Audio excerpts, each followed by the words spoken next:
Hello and welcome to today's session.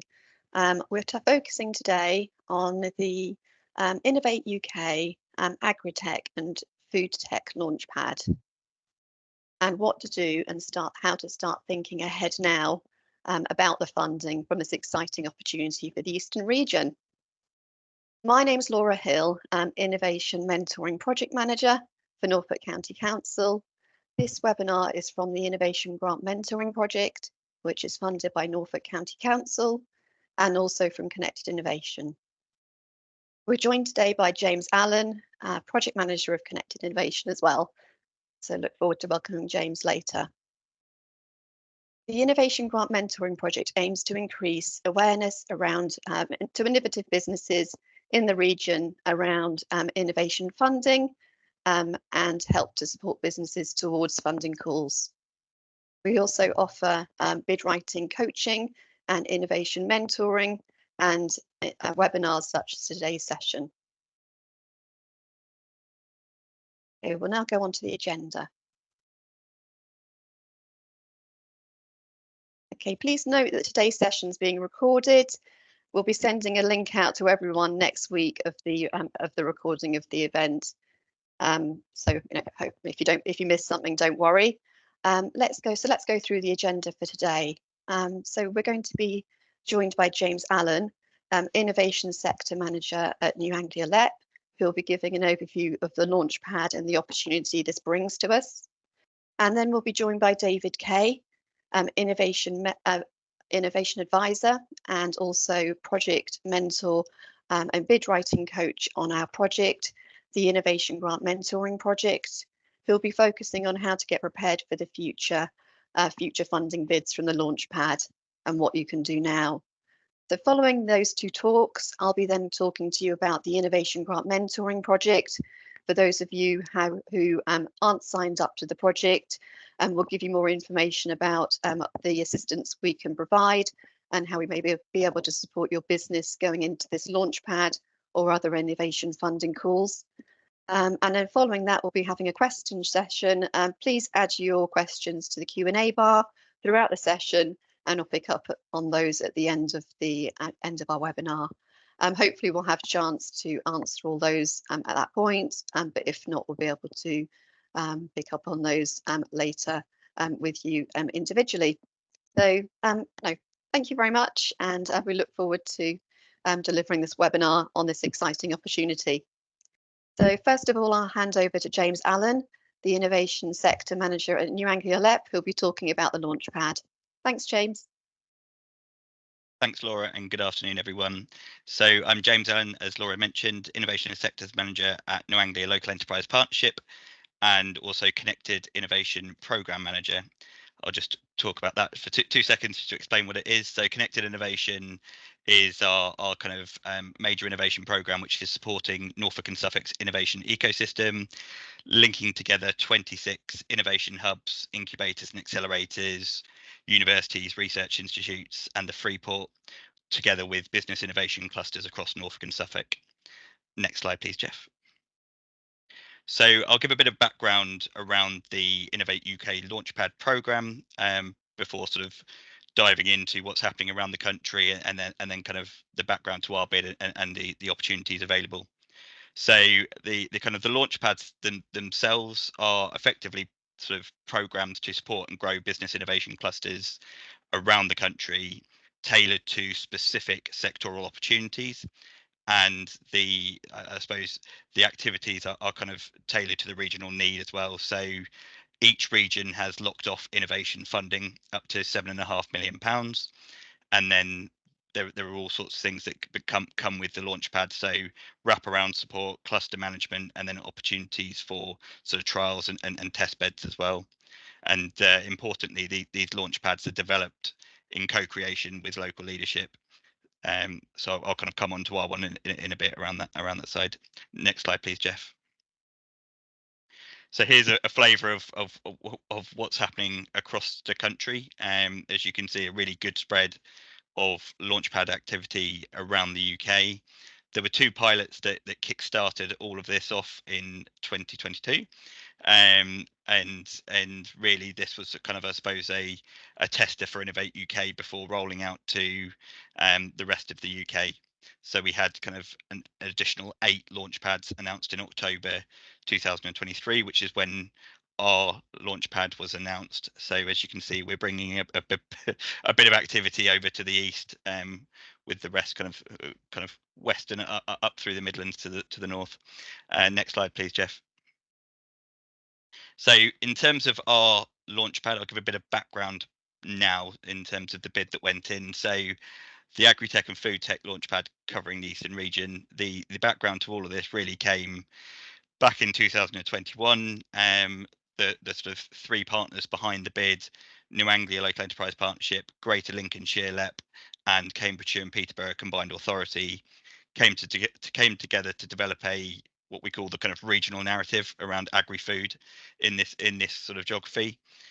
The area itself covers Norfolk, Suffolk, Cambridgeshire, and Greater Lincolnshire, and the sort of, I suppose, the key parameters around this document were setting out the combined strength of the region in terms of, well, as you can see on the slide, some of the statistics are absolutely mind-blowing in terms of what the 4 counties bring to the national agri-food and food sector. But importantly, we focused on a number of kind of key priorities as well. So they included kind of research and innovation, digital adoption by businesses in the sector, diet and health, and the transition to net zero. And really kind of this was used to, I suppose, have conversations with government to look for opportunities for our region, of which then fortunately this opportunity came around. In addition to kind of a lot of these sort of statistics in the narrative, we've also got a number of what are called high potential opportunities, and there are more than just the 2 I've put on the slide across the wider geography, but for our kind of Norfolk and Suffolk region, we have 2 kind of key priorities which are relevant to this sector that are in that regional narrative and the bid into government. So one of those is around industrial park and 5G and digitization, but importantly that also includes artificial intelligence, satellite applications, and robotics and drones. So a real sort of strength around that. And then for Norwich Research Park, there's a kind of a Department for Business and Trade high potential opportunity around plant science for nutrition, which focuses in on the kind of the world leading research that takes place on the research institutes with the university, on Norwich Research Park, and then kind of working with the wider sector as well. So as you can see, there's some major kind of strengths within the kind of business community, but also in that kind of research community as well. Next slide, please, Jeff. So in terms of, as I say, those strengths, many of these kind of partners listed on this slide were partners that we were engaging with around the regional narrative, but also importantly, as we developed the bid into Innovate UK for the Launchpad. And I think it's important to recognise that a number of existing kind of partnerships and collaborations were already taking place across this geography with these partners. So University of East Anglia, University of Cambridge, and University of Lincoln proactively kind of partnering on multiple different projects and initiatives, including the Ceres Agri-Tech Programme, Agri-Tech Global, and the Centre for Doctoral Training in Agri-Food Robotics. So there's a really kind of good long-standing partnership around this agenda to build on and look for more opportunities. So we're incredibly grateful for all of the support from many of these partners and more, and their promotion of the Launchpad as well. Next slide, please, Jeff. So diving into the kind of the actual aims, themes, and scope of the Launchpad itself, across the 4 counties, this is supporting Norfolk, Suffolk, Lincolnshire, and Cambridgeshire, as you can see on the slide. So in terms of what we're actually looking for, we're looking to engage more businesses in innovation with higher quality innovation bids, improving the links with our universities and research institutes, and additionally kind of attracting businesses and people to add value to our business innovation cluster. And then in terms of the kind of the subsectors, it would have been far too wordy for us to include all of these areas in the title. But even though it says Agri-Tech and Food Tech in the title, we're actually supporting innovation projects across Agri-Tech, Agri-Biotech, food tech, that includes seafood processing and aquaculture. So in terms of the areas that we're looking to support, a wide range of themes which we're incredibly grateful to Innovate UK for. So obviously sustainability, productivity across a wide range, so primary crops, ornamentals, livestock and aquaculture, biotechnologies related to agri, food and nutrition, resilience in the supply chain, supporting food manufacturers and processors, and also minimizing food loss and waste as well. So a really sort of diverse range of themes being supported across a wide range of sectors under the Launchpad, which is absolutely fantastic. Thanks, Jeff. Next slide, please. So round one, it ran from October to December, and this allocated £2 million of the overall 7.5 million to a number of projects that were successful. Applicants have been notified whether they were successful or unsuccessful, but we are embargoed giving that information until the spring. So we're all kind of preparing our press releases at the moment. So look forward to kind of getting that information out there. This was really positive in terms of the applications that we saw. They were of a really high quality, and to Innovate UK, this showed them the real strength of the innovation cluster we have in this region across all 4 counties, and really kind of putting not, I mean, we're already on the map in terms of the Agri-Tech strengths we have, but certainly from an Innovate UK perspective, this was a really positive competition in terms of the applications they saw, and gives them a really kind of high level of confidence for the remaining 5.5 million. I've kind of just put some of the example, because some of the competitions that were run as part of round one, just for a kind of a flavour of what was supported. That doesn't necessarily mean that this will be replicated in round two, but we are looking to support these sorts of projects. So in round one, we had minimum financial assistance, which was providing fully funded grants to SMEs between £25,000 and £100,000. And then we also had collaborative R&D funding, which provided between 150,000 and 300,000 to support, I suppose, really kind of, this was to support SMEs to build a consortium project. So that's a partnership with a university, research institute, could be a charity, and larger businesses as well.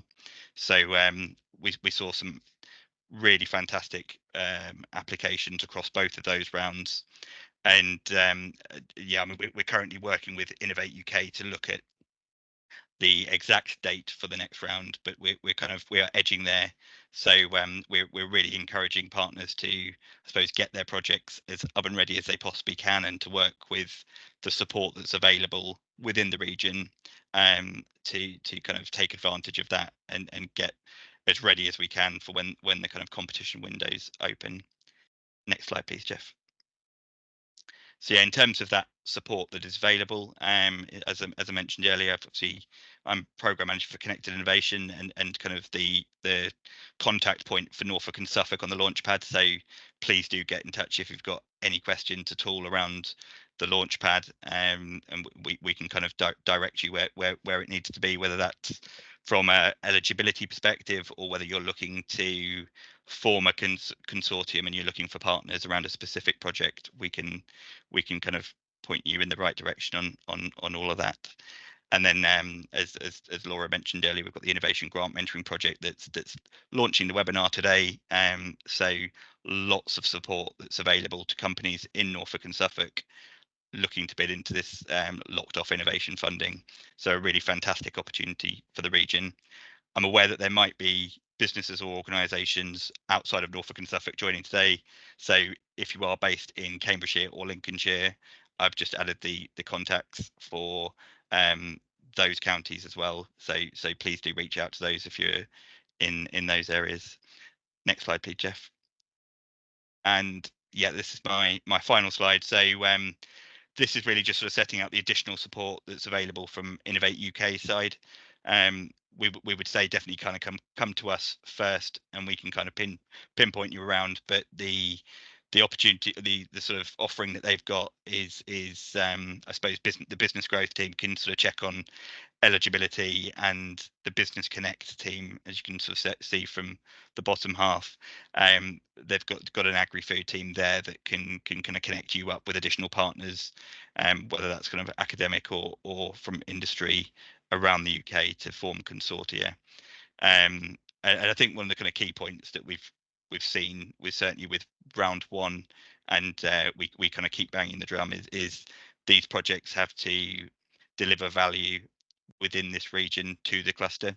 So whilst it's kind of locked off innovation funding to support the cluster, it does mean that companies from outside our region or universities outside of the region can work with companies within our region to add value to the rest of the UK. But importantly, it really needs to kind of add value, drive innovation and productivity within Norfolk, Suffolk, Greater Lincolnshire and Cambridgeshire.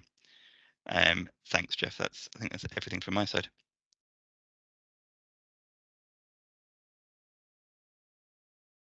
Fantastic. Thanks ever so much, James. That was really interesting. So now I'd like to introduce to you David Kaye. He's an innovation advisor and one of the innovation mentors and bid writing coaches on the Innovation Grant Mentoring Project. Thanks, David. Thank you, Laura, and thank you, James, for your presentation as well beforehand. So a quick poll for everyone, so I can align my presentation to your needs. First question that should hopefully pop up on your screen soon is, have you ever applied for innovation funding? So do you have any experience with applying for grants? And the second question that should hopefully pop up after that is, if you have applied for innovation funding before, were you successful?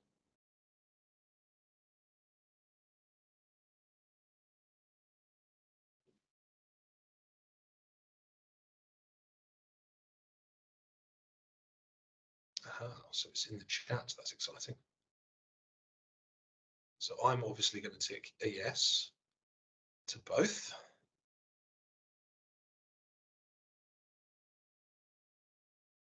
Okay, so the results are coming in. So we've got quite a mix. Actually, we've got about 65% yes, have applied for, 60% have applied for innovation funding before, 40% no, and about 70% of people were not successful, 66% of people were not successful. Okay, well, hopefully this webinar and future support will help you to shift that more in your favour, and we get more people winning. So I think, first of all, a little bit about this presentation. So we're going to talk today about what I call grant readiness, so how to get ready for grant funding and how to make sure it's something you should be working on full stop. So on the next slide, just a quick intro to me. So I'm a freelance grant writer and innovation advisor. I've got 15 years in sustainability technology companies. I'm a mentor on the Innovation Grant Mentoring Programme, as Laura said. And in my 10 years of writing proposals, I've got 8 years of writing grant applications. I've won and or managed £5 million worth of those. And my landmark win was a £1.9 million grant from Innovate UK when I was at Highview Power. So on the next slide, we can talk about actually what is innovation funding. So first of all, it's a type of funding that comes from essentially from government. So it's public sector money funded by the taxpayers. And it usually comes to you in the form of a grant. So what that means is that it's a cash transfer to your business that does not require you to transfer shares back or give them any physical product as a result, or even to pay back the money in the future. If you abide by the terms of the contract, you receive the cash in exchange for developing your project. So in terms of what sort of things are funded, so they exist to fund projects that involve a technical risk. So for those of you that are familiar with the technology readiness level scale from NASA, I've got the thermometer here from the government Innovate UK's website. So TRL1 is just an idea essentially, and TRL9 is a commercialised product that's in the market serving customers. So 1 to 2 is typically, and maybe 3 is the area where universities tend to play and research labs. And TRL 8-9 is essentially commercialisation. So that's where commercial businesses will obtain money through equity investment and debt to take their research projects and take them forward. But TRL 3 to TRL 7 is where innovation funding plays. So TRL 3 is essentially a prototype, and TRL 7 is a close to market demonstrator that's being tested in a relevant environment. Typical forms of these projects would be a feasibility study. Innovate UK has something called industrial research, and this is essentially what most people would call product development. And then close to market is experimental development. Most people would call this a commercial demonstrator.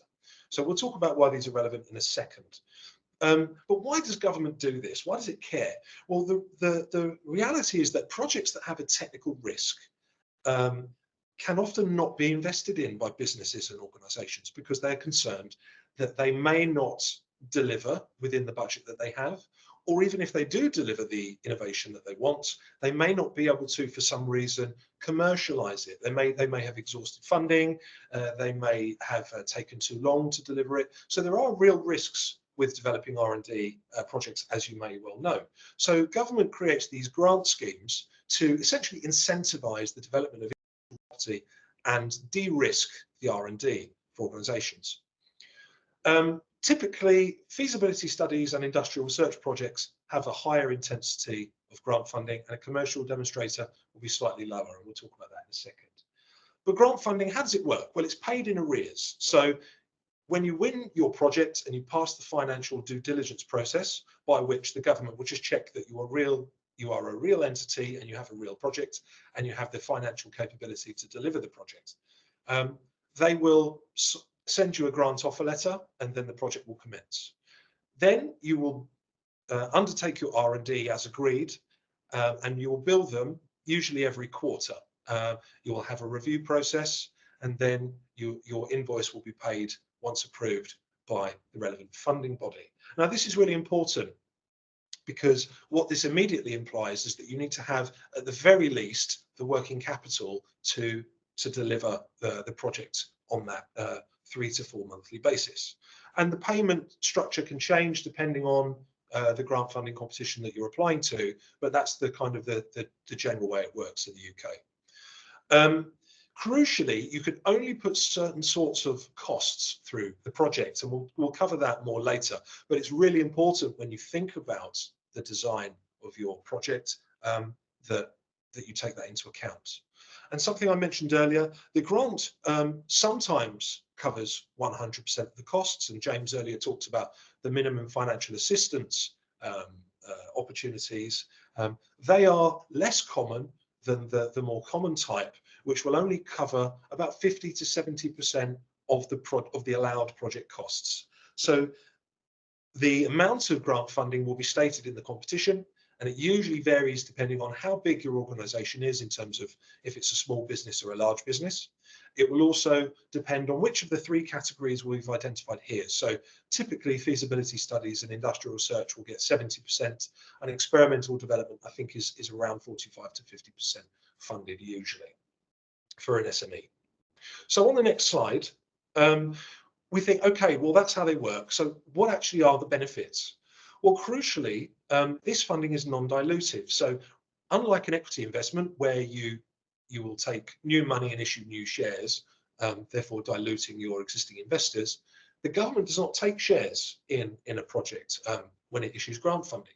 So you're essentially getting money into your business without the need to dilute your existing shareholders. So as you can imagine, investors are very happy when you win a grant, because it means that their investment into your business is going to allow you to get more value out of their money, essentially get more done with the money that they've given you, or invested in you, shall I say. Secondly, unlike a loan, there's no kind of collateral that you need to put up or personal guarantees that you know certain loans may need you to put your directors' assets on the line.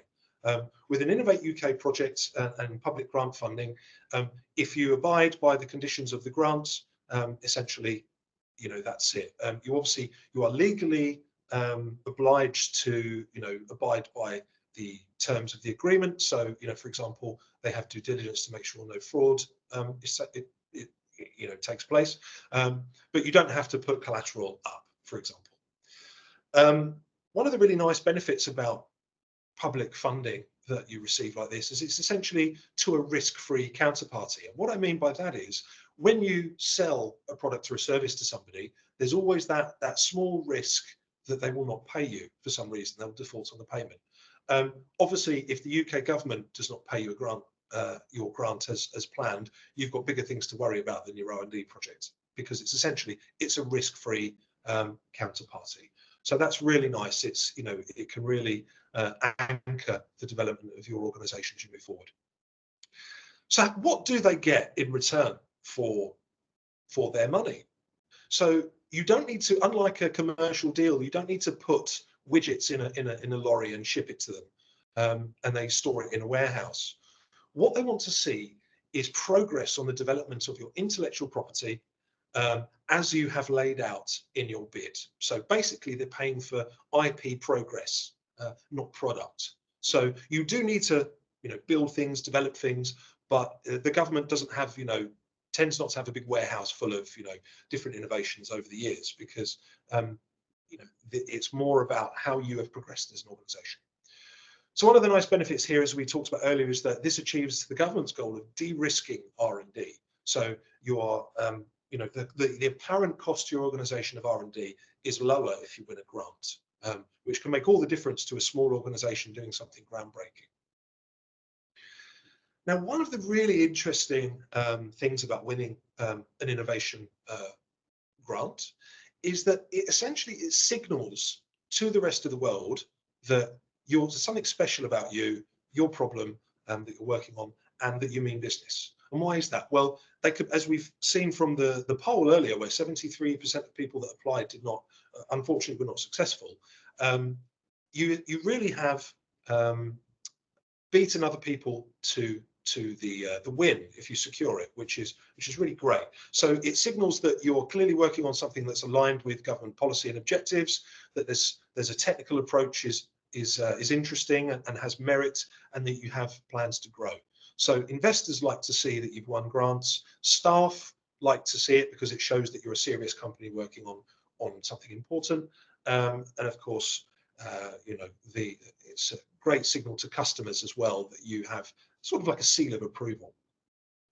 Now, some grant funding competitions have non-financial support. So James mentioned earlier this concept of wraparound support. In addition to the money, you can also have access to mentoring, to market research support, sometimes even investment readiness training. These things can be really valuable to innovators who are new to entrepreneurship, or perhaps they're moving into a new area and they need extra support. So it's not to be underestimated. It can be very helpful. And on the next slide, we talked about cash before. What can the cash be used for? So the classic one that probably we're all thinking straight away is my labour costs, my staff costs in the business. Who I have on PAYE that's going to be working on the project, I can put an allocated amount of their time to the project through the grant. So you can claim against that. And then, of course, the corresponding overheads that allow them to do their job can also be put through the project as well. Most innovation grants have a standard 20% in the UK of the labour cost that you can put through, and you can do that without having to send all the paperwork. If you want to apply for more money because you've got you know, very expensive overheads for some reason that are relevant to the project, you can actually claim you know, specialised tailored overheads with receipts. But most people just go for the flat 20% because it's less fiddly and it's easier to do. Now, certain competitions allow you to have subcontractors. Now, this is important because if you have a need for really niche expertise that doesn't make sense for you to have full-time inside your organisation, you can potentially subcontract that from an expert. And some competitions don't allow it, so always read the rules, and we'll come back to that later. but subcontractors is a classic use of funds, as is, of course, material. So if you're going to build something, whether that's software or hardware, you will need consumables, you will need materials. So that would be one of the cost categories. And also, for example, imagine you're going to site, maybe you're going to a farm, or you're going to some form of agri-food processing facility during your innovation project. Those travel and subsistence costs will be claimable through the project usually. In terms of the IP that you're going to be developing, of course, you may want to patent or take up some form of protection. So IP support is usually an allowable expense in many of these projects, up to a certain. The typical one on Innovate UK is up to a limit of £7,500. There are other costs allowable. Perhaps you need some niche workshops or labs specifically for the project. You can put those costs through. And there's a really tricky one at the end, and I've saved it till last: capital. So investment in capital assets, so machinery and the like, on most competitions is not an allowable expense. Sometimes it can be, and it will be explicitly stated in the competition, but usually you can only claim for the depreciation of the capital assets that is during the project lifetime. So, for example, if you're using a piece of machinery for 50% of its time during the project, for that project, you can claim 50% of the depreciation during the lifetime. So read the rules. It's tricky, but there are ways to obtain money for that. So on the next project, how do we apply? Sorry, on the next slide, how do we apply? So in the UK, many of the applications will be put through the Innovation Funding Service, which you can see here. And I believe the competitions that you'll be applying for will be through this portal as well, but you should just double check. Now, for those that haven't seen this yet, the way it works, it's like a mini business plan. I say, well, mini, it's not so mini in some cases. It can be quite long. It can take you about 2 to 3 weeks as a minimum, even for a single bidder. So you need to just make sure you've got enough time, which we'll come to later. But the way it works is it's a restricted format. So you will have some plain text boxes where you need to put in your text response to the questions, and you will be able to upload some PDFs for some key pieces of additional information. So those required pieces of information include a fully costed work plan. So you can't just apply for some money and then say, we'll figure it out later.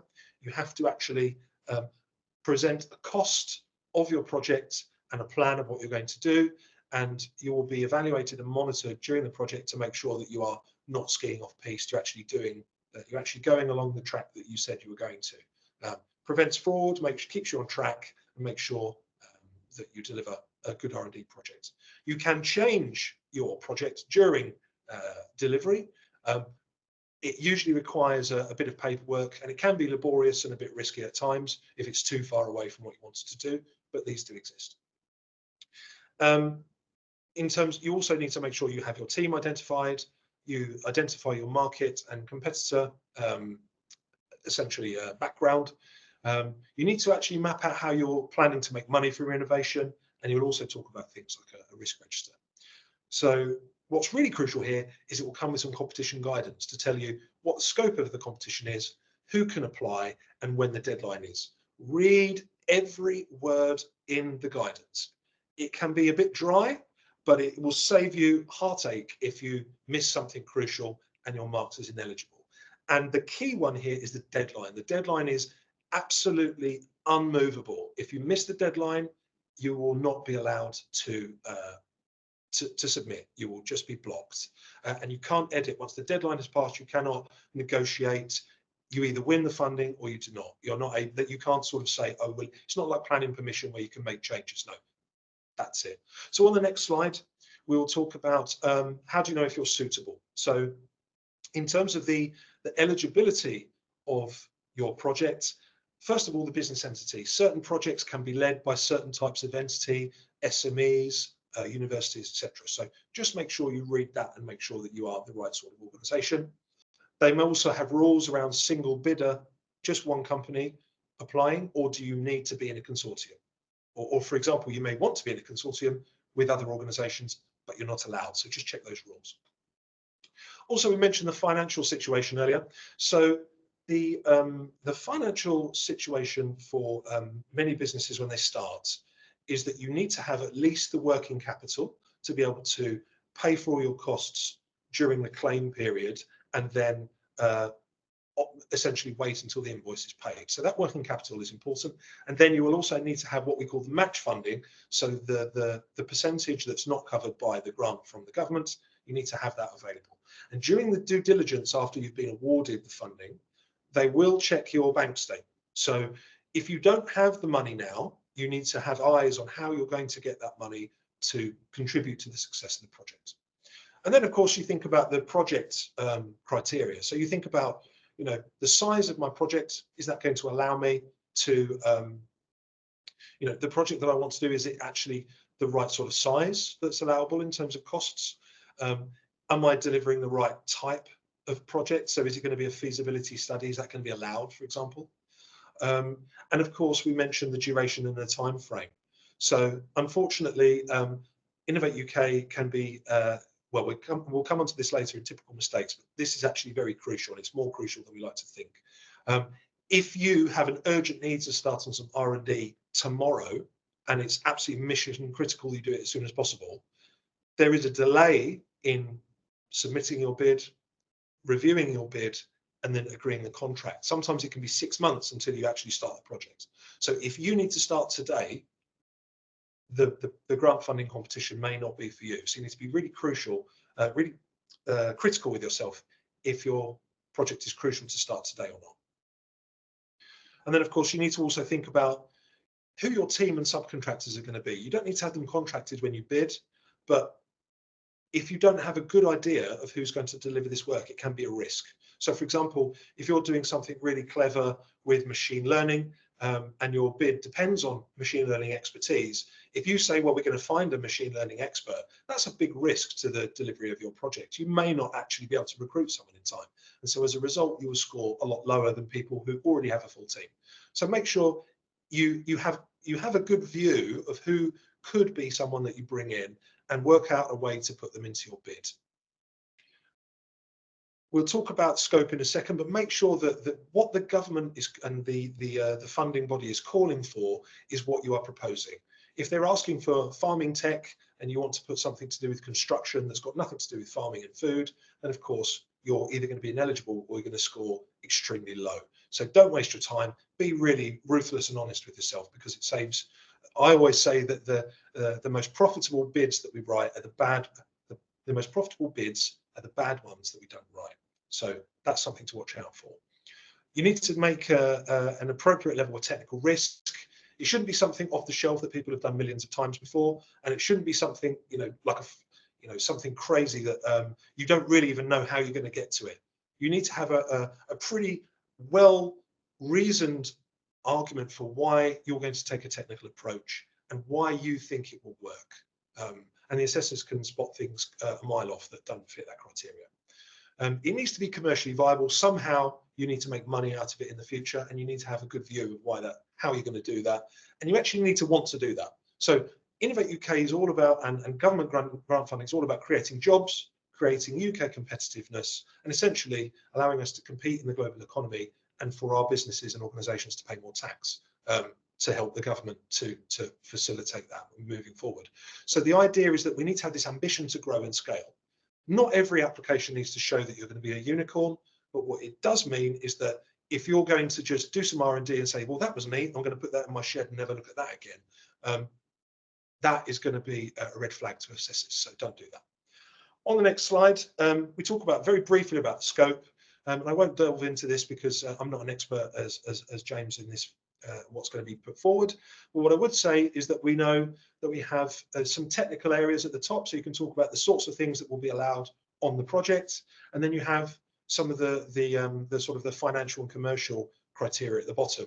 Crucially, as James mentioned earlier, you need to have growth of business activities and economic impact in the cluster in the East of England. So make sure that you focus on how you're going to deliver that. On the next slide, we have, are you ready as an organisation to win? So make sure you've got bandwidth and time. Last minute bids where you are working through the night, they, Mistakes happen, you don't put your best foot forward. Sometimes it's better to just let the opportunity pass and go for the next one. If you're on this call, you're clearly one step ahead of the rest. Make sure you monitor the competition launch and make sure you allocate proper time around your other engagements and responsibilities to get the bid written. James also talked about the help that's available. If you don't have the skills and experience of writing grants, applications, maybe even proposals, you have experience, that can be great, that can be transferable, but you may also need to reach out to other people for help. So we'll talk a little bit later, in addition to what James said earlier, about help that's available. The outline concepts of your project, just think about, as you're getting ready, think about what are the key things that you want to achieve? What does success look like on your R&D project? What are you going to do to achieve that? What are the customers that are going to benefit from this? Maybe you want to actually just start sounding them out and make sure that, you know, if we develop this, is this going to be something that you're interested in? You might want to prepare your, do you have your technology approach and opportunities identified as you're getting ready to bid? And make sure you just really understand the market that you're going for. In terms of previous winners, you may want to look online to see what sort of organisations have won similar grants to this one or other competitions, just to get a flavour if you're in the right ballpark. And also, you probably want to check the size of the pot available for that competition and look at the maximum grant available to work out, you know, how many organisations at a minimum will win, and, you know, understand if you think you could be competitive. So on the next slide, common mistakes. I mean, 80% of them are people that have not read the requirements. Read every word in the guidance. If you are one date out on the start date or the end date, you are ineligible, and they will mark you as ineligible. It's hard, but they've got to have rigor, and they've got to maintain the integrity because it's public money. So also, if you claim for 1 penny or £1 over, you'll be ineligible. So make sure you abide by the criteria. If you've got gaps in the team, you'll score lower, especially if it's important to your bid. So focus on that. Things like location and technical focus as well, as we've covered earlier. Just people can often get this wrong. Don't kid yourself. Also, as a business, you don't want to be working on something that takes you away from your core focus. It demoralizes staff. It wastes time and scarce resources. So you really want to make sure that your focus is aligned with your business strategy as well. Yeah, low technical risk or unconvincing approach are key mistakes as well. The project plan, you'll have to do a Gantt chart. So if you don't know how to do a Gantt chart, I recommend you look it up ahead of time. Think about things like, make sure you've got enough time in the project, the appropriate level of detail, and crucially, milestones and deliverables. A milestone is like a point in the road on your journey where you stop and reflect on what you've achieved. Maybe it's a turning point, maybe it's a crossroads. A deliverable is something that you would give to the government if they want to see it. So a prototype, so a data set, a report, something like that. Make sure that you've got them in your project because it's important. And finally, we talked about the compelling post-project commercialization. And on my next and final slide, so how can we make sure we get ready? Just to sort of summarize, have a really high-level project plan, objectives, milestones and activities and deliverables. Get your financial sort of pre-diligence ready. So make sure you've got eyes on a plan to get the match funding and the working capital. Just really assess your market. So understand what your customers want, your value proposition in USP, the competitors around you, and why you're going to be different. Start to think about building your team of not just staff, not just partners and subcontractors, but actually your customers. If you can include letters of support from your customers, it really strengthens the bid, because during the project, you can ask them what they need, you can deliver it, and then you can show them what they've delivered and check how it matches up to what they want. So that sort of integration of customers within your plan is really valuable on a project. And finally, get help. So James talked about the Innovate UK KTN support available, and I believe Laura is about to talk to you about the Innovation Grant Mentoring Project. So thank you all for your time, and I look forward to taking questions at the end.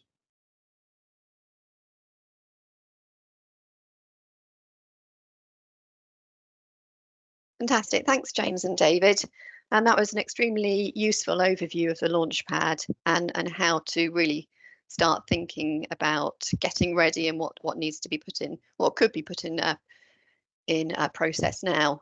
My name's Laura Hill, and I'm project manager of the Innovation Grant Mentoring Project at Norfolk County Council. This project's funded by Norfolk and Suffolk County Councils to support innovative businesses in the region towards innovation funding. We run webinars on innovation funding like today, as well as workshops, and I'd like to take this opportunity to speak to you about the project and the support we provide. So what is innovation funding? Well, you've heard quite a bit about innovation funding today and the opportunities and benefits it can bring to your business. Innovation funding is for researching and developing a new product, process or service. And this project, which I manage, supports businesses applying for grants from innovation streams such as Innovate UK. We can also support towards the Launchpad funding or any other innovation calls that your business might be considering. So if you're thinking about innovation funding, please have a chat with us and we'll see if we can support. Grants from these funds go towards supporting innovative projects and can range from thousands of pounds to millions, and will really enable businesses to accelerate their innovation and therefore their route to market. Bids into these competitions are really not easy. They're extremely competitive and applications are complex, as David's gone through the process of pulling everything together before you even get that bid form. It's not easy. Therefore, our project aims to increase awareness and support businesses on the route to innovation funding, and will hopefully increase the number of successful applications from businesses within Norfolk and Suffolk into innovation funding. So what does our project offer? By application, we offer fully funded one-to-one innovation mentoring and bid writing coaching from our team of experts. One of our experts on the team is David, as you met today. We've got a team of innovation mentors and bid writing coaches, and they've all been successful in winning innovation funding as well as writing bids and really know what it takes to achieve a grant. The mentoring support offered, along with our in-depth training in how to analyse and write successful applications, will not only assist you with the project you're developing now, but also give you the skills within your business to complete future grant applications as well. The support is flexible and we can work with you and your business from the stage you're at, whether you're new to innovation funding or perhaps experienced and tried before but not had success, or maybe had success in the past but coming into it now it's so much more competitive. We can help you at any stage you're at in that process of learning around innovation funding, hopefully towards innovation funding success. If you're not quite ready to apply for innovation funding at the moment, but have a fantastic innovative idea, we can also support you with our early stage concept support offer from our mentors, which can then lead on to innovation funding assistance. And we also run innovation funding webinars such as today. So we've got lots of different angles and streams of support to work with businesses across Norfolk and Suffolk. What I would say is that if you are considering innovation funding and you think, oh, I'll remember the innovation grant mentoring project in the future when I pick up a call, pick up a fund to apply into, I would advise you contact us as soon as possible to really key into the support programme now, because we can help you identify the right calls to spend your time on. As David said, you don't want to be focusing on a call which isn't right for your business or doesn't fit with your business strategy, or perhaps you're not eligible for. Don't waste that time. We can help you through that process. Our team of innovation mentors are used to analysing the calls all the time and will know from looking at the call whether it will work for your business, and we'll be able to advise around that. But if you get registered to the project as soon as possible, it takes a while to go through our application process. It's quite simple, but we can't work with businesses which maybe are applying for something in the next couple of weeks and need support, we need to connect with you today, and then we can work with you over the next couple of months in readiness for that call coming. We'll move on to the next slide now. Okay, in terms of eligibility, we'd be pleased to hear from any business based within Suffolk or Norfolk, from any industry sector. So whether you are an agri or food business, thinking about a Launchpad, or perhaps a business in another sector that has jumped into this call today, which is great that you've joined us, but our project is available to support across any sector. Whether you have aspiration to start innovating, or you already have an innovation proposal, we'd be pleased to hear from you. Please contact us if you've tried grant funding recently for the first time but not been successful. It's really not easy and very competitive, and we have different ways to support you towards the grant funding success, hopefully. Okay, we'll go on to the next slide. Okay, I thought I'd share with you a video of to hear from a company called Canopy based in Norwich that we've supported on the project. They, on this film, we just supported them towards a bid, and they've recently had success and won Innovate UK funds to support their project. So it's fantastic to work with them and support them on that journey towards grant funding success. So we'll share that video now. Norfolk and Suffolk Innovation Grant Mentoring, brought to you by Norfolk County Council and Suffolk County Council. Hello. Hello. My name is Hugo Douglas-Dean. I'm co-founder of Canopy, and I'm also the Chief Marketing Officer. I'm Thomas Panton. I'm the founder and CEO of Canopy. Canopy.com is all about the buy better messaging. Our whole mission is to make it easier for consumers to understand what a better product is, a better impact product is, and then come and find one central place to buy that product. And on the flip side of that, it's about allowing businesses to relay their green claims in a really transparent and compliant way. We really wanted to just make that whole process much easier to decarbonise the industry, but also just make it easier for consumers to make sort of sustainable living just living. So as a Norwich-based business based at the Enterprise Centre at UEA, we knew about the Innovation Grant Mentoring project, so it totally made sense to apply as we were looking at Innovate UK funding for the project. IGMP really helped us submit a bid, and that was a really great process to allow us to really shape exactly what the project was that we're applying for. Some really great support for the scheme. We had a mentor and also a bid writing coach. We always looked at Innovate UK as a really fantastic kind of way of getting not only the money, we would like to sort of develop the product, but also the validation and the sort of the prestige of Innovate UK. Looking at IGMP was like a fantastic opportunity to really sort of shape our bid and our call and really like identify all the things that make it really unique and really, really attractive for Innovate UK funding.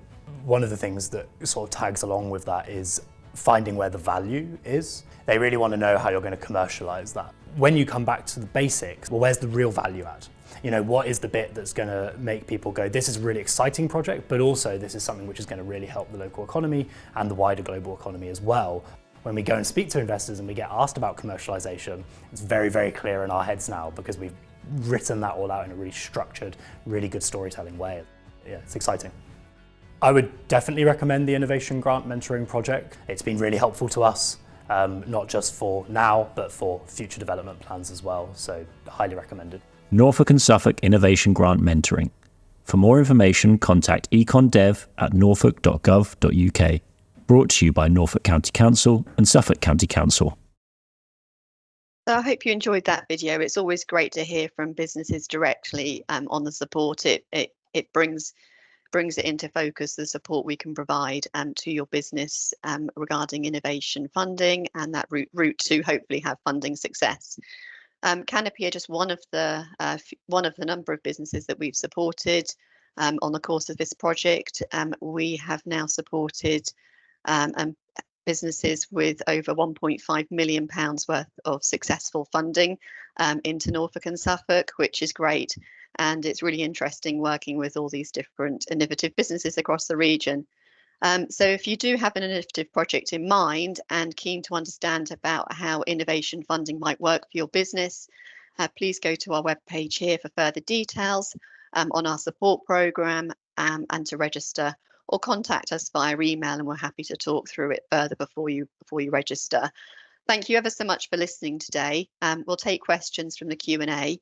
If you have any further questions for James and David about what they've spoken about the Launchpad and things around getting ready, those projects up and ready for the Launchpad, please put those in the Q&A and we'll pick those up one by one. Or if you have any questions on the Innovation Grant Mentoring Project and the assistance we can provide, please pop those into the chat bar now. Okay, I'll pass over to Jeff, who is helping us with coordinating the questions on the project today. Okay, thanks, Laura. So I'm going to start with a couple of questions that have been submitted by people that couldn't attend the event, but wanted them included within the recording. I think the first one, James, is for you, and it's which partners might we be able to engage with if there was another collaborative R&D round in the future? Thanks, Jeff. So yeah, I mean, as I alluded to earlier, there are a wide range of really exciting partners within the region. Obviously, from a biased perspective in Norfolk and Suffolk, we've got the University of East Anglia, which is #1 in the country according to the REF in terms of agri-food research impact. So we're on our doorstep in Norwich Research Park, and then in addition to that, we've got the world-leading research taking place in the research institutes at Norwich Research Park, as well in John Innes Centre, Earlham, Quadram, the Sainsbury's Laboratory. So we have some amazing partners to be working with there. We've also got, as I mentioned, with that high potential opportunity on Adastral Park, you've got the opportunity to work with the likes of the University of Suffolk and BT together as well. So I mean that's it from a kind of a biased Norfolk and Suffolk perspective, but equally thinking about the wider partnership. Obviously, you've got the likes of NIAB in Cambridgeshire, University of Cambridge, Cambridge Enterprise as part of that with their commercialisation expertise, and importantly over in Lincolnshire, you've got the Lincoln Institute of Agri-Tech, National Centre for Food Manufacturing, and many other really amazing partners as well there. So a really strong kind of, I suppose, partnership, which is why we secured the bid, but a lot of opportunities there, world-leading research across the 4 counties. Brilliant, thank you, James. And this one's for David. Is there any way we can get the grant funding up front? So no, usually not. To prevent, of course, fraud or people changing their mind and doing something different. So there are some situations. So I don't know, maybe James could answer this. On the 100% funded minimum financial assistance project, sometimes if it's a really small amount, they can give you, say, 60% of it up front. I don't know if that will be the case on these future MFA projects, but if it is allowed, it will be very clearly stated in the competition. For the organisations that really do need to find a way to get hold of some match funding, there can be, in the private sector, there can be financial institutions that will give you a loan against your future grant funding, but of course they will charge you a % interest for that. So you know, if cash flow is an issue, then there are ways to solve it. But of course, this is part of the review process, is that if you don't have the match funding or even the working capital, you may be too early stage and you may need to think about how to move forward. Fantastic, thank you. And kind of following on from that, what happens after they award you the money? Okay, so you will get a notification that you've won, and they will give you your scores, and usually you will get some feedback on a question by question basis. So you will actually be able to get some feedback from the assessors, who are kind of subcontracted experts to the government, what they thought of your application, stuff that was good, stuff that could be improved, weaknesses, opportunities, that sort of thing. Once you've got that and you've read that, you will go into the due diligence process. So you will need to work with the relevant funding body to essentially do a forecast of your spend during the project, and then make sure that you've got enough funds in place. So that will involve, for example, giving them a copy of your bank statement to show that you have the cash on hand to deliver the project. And there'll be some other kind of financial legal things, T's and C's to agree to. you'll be allocated someone called a project monitoring officer usually. This is another freelance expert who works for Innovate UK, and these people are there to basically be kind of like an intermediary. So answer your questions that you may have about how the claim process works. They will also help you to get your claim ready on a quarterly basis to make sure that everything is ready to send to Innovate UK. And they will also just double check that you're moving in the right direction, that you haven't, if you've encountered any problems, that you can find a way to overcome them. And if you have any requests to change your project, they will just check it's necessary and guide you through that. So that will be one of the last things. And then finally, once that PMO has been allocated, they will send you a grant offer letter, which you will sign and then officially begin your project. Fantastic, thank you. And Laura, this one's probably for you. Does a business have to have headquarters in Norfolk or Suffolk to be eligible for the IGMP programme? No, so for the Innovation Grant Mentoring Project, you have to have a base within Norfolk or Suffolk and be looking to grow your business within Norfolk and Suffolk. You don't have to have a registered business within either of the two counties.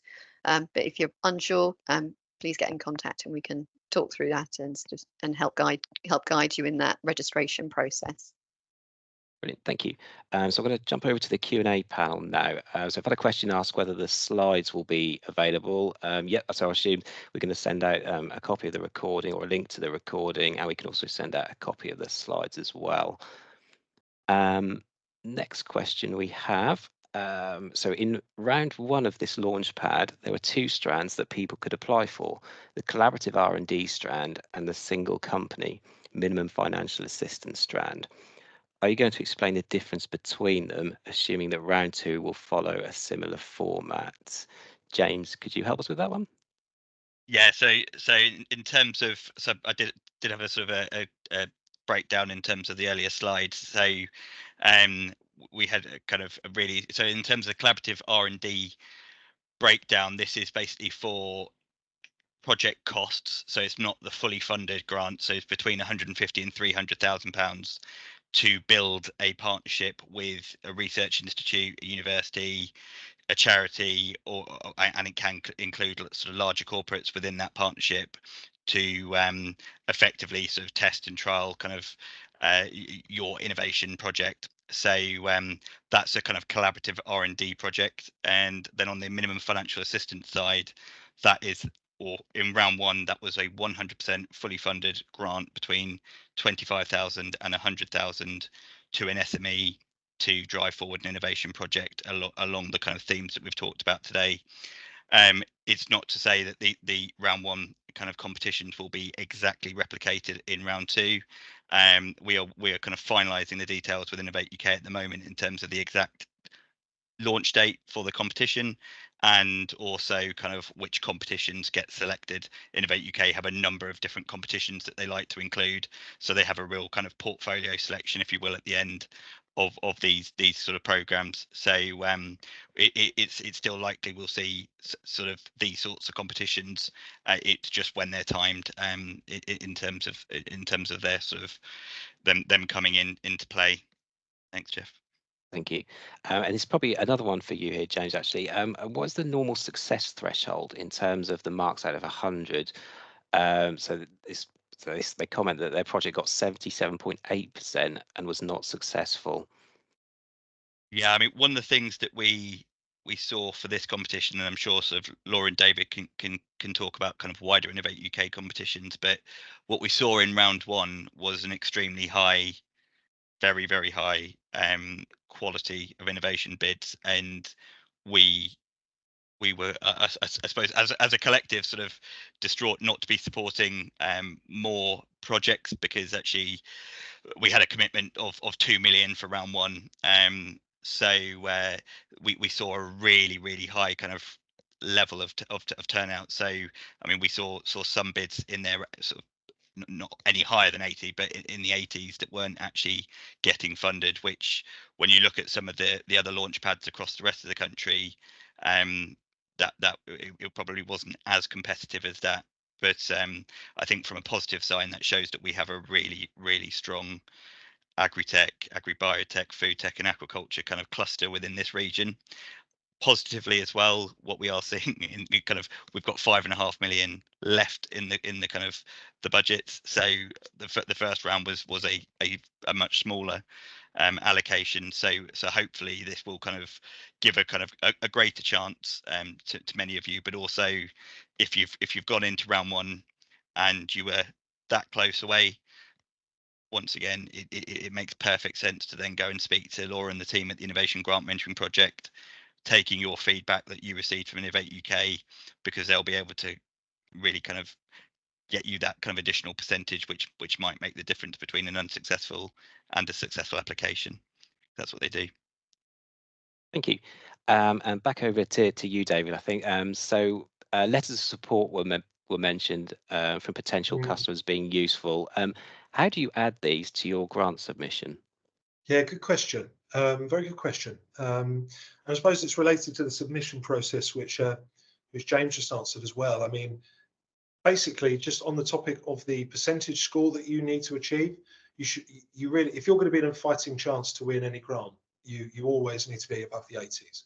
For example, the SMART grant, which I think is probably the most competitive one we have in this country, with probably only a 5% success rate, so a 95% failure rate on the applications, which is very high. You're talking usually 84% is the pass rate, because obviously it depends on how many people apply. So you really want to be in the 80s, unfortunately. Yeah, in terms of the letters of support, so sometimes you will actually have this as a key requirement within the competition. It's rare, but they may even actually ask for an upload. But what people normally do, best practice, is to put it in the team appendix. So you will talk about your organizations, you will talk about the team members that are delivering the projects, you know, your advisory board. You may even have a project org chart as well, which can be quite helpful. But the final page of what is often a 4-page team appendix is where most people put the letter or letters of support. So it's not stated in the competition, but you know, it's kind of part of the network of people that are going to be interested in and help to push your project forward. So that's where it tends to live. Thank you. And another question, I think, for you, David, please.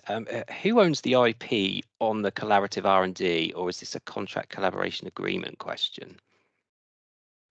Okay, great. So certain projects will have, certain competitions will have text around intellectual property. So on most Innovate UK projects, you will own the IP when you develop it.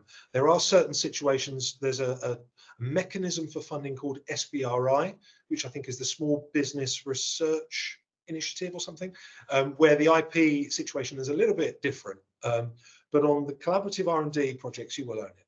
Now, what tends to happen is it's obviously a challenge when two organizations or more are working together and they develop IP. Who owns what? So as part of the financial due diligence process at the beginning, before you sign a grant offer letter, if it's a collaborative project, you will have to sign and upload to Innovate UK so that they can review it, what's called a collaboration agreement. So it'll be a legal document that the members of your consortium will agree how to deliver the project together, what happens if there's a dispute, and crucially, what happens to the IP. Because every organization will bring their IP into the project that they've developed before. So I believe this is called background IP. And then when you actually work on the project, new IP will be generated, and I believe that's called foreground IP. And so there will be ways that you must basically agree as part of forming the consortium. You don't need to agree the collaboration up front, but honestly, very often it's best practice to actually do that if you can. There's something called the Lambert Toolkit, which is on Innovate UK's website, which is a series of sort of template contract agreements, which can be used for collaboration agreements, depending if it's business to business, business to university.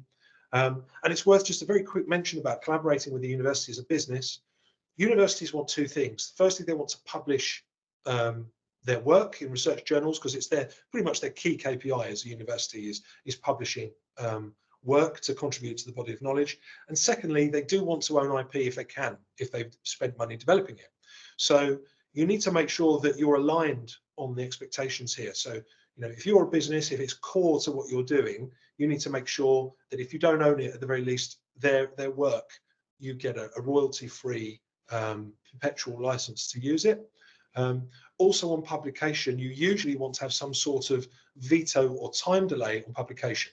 And the reason for that is if you do some really important work together and the university tells the whole world about it before you're ready, it can invalidate a potential patent application because it's now public knowledge, so it's in the public domain. So that sort of thing is handled in the collaboration agreement. Thank you. I have another question here that's probably across for both you, James and David. Are there any other criteria in the grant application other than the score that you had achieved to determine success? We scored higher than some that were successful. Yeah, so I'll just jump in on that one, and this is probably related to the next one as well. Actually, from a kind of I think a key component within whether kind of companies were successful or not is also down to, as I mentioned earlier, the impact within the cluster. So if a business is headquartered kind of outside of the region, or there's kind of a significant part of that kind of consortium that may be outside of the region, really work with kind of partners to kind of spell out in as many terms as you possibly can the impact that you are delivering in the Norfolk, Suffolk, Greater Lincolnshire and Cambridgeshire region. We had many kind of many bids that were kind of scored quite highly by Innovate UK, and then when kind of actually the team that were working on the launch pads behind the scenes started to delve into kind of impact within the cluster, there were certain elements that some of these kind of bids fell down on. So certainly kind of a recommendation for round 2 and beyond would be impact on the cluster, as well as obviously, as David said, making sure that you're ticking all the right boxes. You've got a high enough score, you're delivering against the themes, but importantly in that you're supporting that business innovation cluster. Thanks. Brilliant, thank you, James. And Jeff, could I also make a point on that as well? of course, yeah. Yeah, thank you. So yes, as James quite rightly said, that impact is crucial, and it ties into the wider point that we made earlier, which is around making sure that you address the scope. So in the process of writing an application, you'll see there are some non-scored sections. One of them is the scope. How well do you align to the scope? And then there will be scored questions after that. You know, if the scope of the call, as we've said, is creating impact in the cluster locally, that's part of that non-scored scope question. But there are other sections where you may fall down. And the way it works is that the assessors will address whether they think yes or no, binary chop, whether you've addressed the scope. And they will give you some feedback on that you may receive. The way that they're advised to mark is then to mark the rest of the project as if it is in scope. So you can score highly, but if enough of the assessors are not sure that you're in scope, then, as James said, people behind the scenes will then take a view. And if they decide that you're not eligible, then unfortunately you will not make it through. So yeah, be careful on scope. Brilliant, thank you, David. And a question for Laura, I think. So our HQ is in the southwest, but the co-founder and the bulk of the activity will be in the east of England. Are we eligible for support? Thanks, Jeff. Now that could be a question regarding the Launchpad or the support towards the support from the Innovation Grant Mentoring Project. If I answer it for the project and the support, if the business is based within Norfolk and Suffolk, then we can support you there towards innovation funding. I think from a Launchpad perspective, James, I'll just send that one to you. Yeah, I'll just jump in. Yeah, so from that perspective, a bit like the last answer is if you can show sort of business impact within kind of the counties of Norfolk, Suffolk, Greater Lincolnshire and Cambridgeshire from a Launchpad perspective, and the innovation activity is taking place in that area and it's supporting the growth of the cluster in that area, spell it out as much as you possibly can, because then you stand a greater chance of securing the funding. Brilliant, thank you. And probably another question for you both. My business is pre-launch, but in the development stage. The concept involves a range of health food products. I'm registered in Norfolk and I'm growing some of the ingredients on our farm in Norfolk. I'm the sole founder with no employees so far. Do you think I'm eligible for help, please? Yes, if you're based in Norfolk, yep, we can contact you after the session and go through the eligibility with you. But yeah, happy to have a discussion with any businesses within Norfolk and Suffolk around the project and the support. Brilliant, thank you. And James, perhaps this one's for you. What are Innovate's rules around resubmitting a failed project? How do they look at resubmission? So from what we understand, within the Launchpad programme, you get a kind of another opportunity to come back in. I think that may be just sort of one more time. Obviously, I'll need to sort of double check that with their teams, but the sort of the guidance we've had to date has been no, do encourage companies to come back. Sort of acknowledging that we've got support mechanisms like Innovation Grant Mentoring Project within the region, for example, that can take that company from a sort of 77% to a kind of 82, 83, 84, or a company that maybe scored highly but just missed out on something. They can take those remarks and secure that success in the next round. Probably what they're not looking for is kind of to keep coming back in then round 3, sort of and so on and so forth. But certainly kind of another bite of the cherry is welcome. Brilliant, thank you. On that will tend to be. Oh, sorry, Laura. I think we might be probably saying the same thing potentially. I'll let you start. You start, David. Oh, that's very gracious. I was just going to say it's in the rules of every competition whether you can resubmit or not. So obviously, as James said, they don't want ad infinitum applications. But yeah, just check the rules. Thanks, David. I was just going to say within Innovate UK generally across innovation funding competitions, you normally, it's stated in the rules, you normally have the opportunity to resubmit again a bid to Innovate UK across. It doesn't have to be, it could be into a different call, but it may not be into the Launchpad again, it may be into something else, but you have to be seen to be taking the feedback which you've received from the first stage when you submitted and develop your bid further in relation to that feedback. So you are able to resubmit, but it does depend on the call and what have you. But yeah, there is potential there. Excellent, thank you. And I think that brings us to the end of the questions. I don't think we've got any more coming through unless anyone wants to quickly post something in for us. No, nothing's coming through. So yeah, thank you.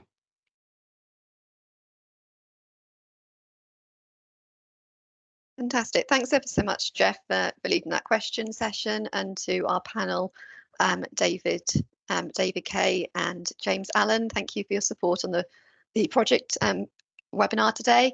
Look out for details of our next event being published soon, and we'll let you know. We'll be running webinars and workshops throughout the rest of the year. Thanks ever so much for your time on this call today. We'll be sending out details of the webinar recording and also the slides in the next few days. If you have any questions post the session, or you would like to speak to us more about the Innovation Grant Mentoring Project and the support we can potentially provide for your business, please get in touch. We'll be very happy to discuss that with you. Thank you very much.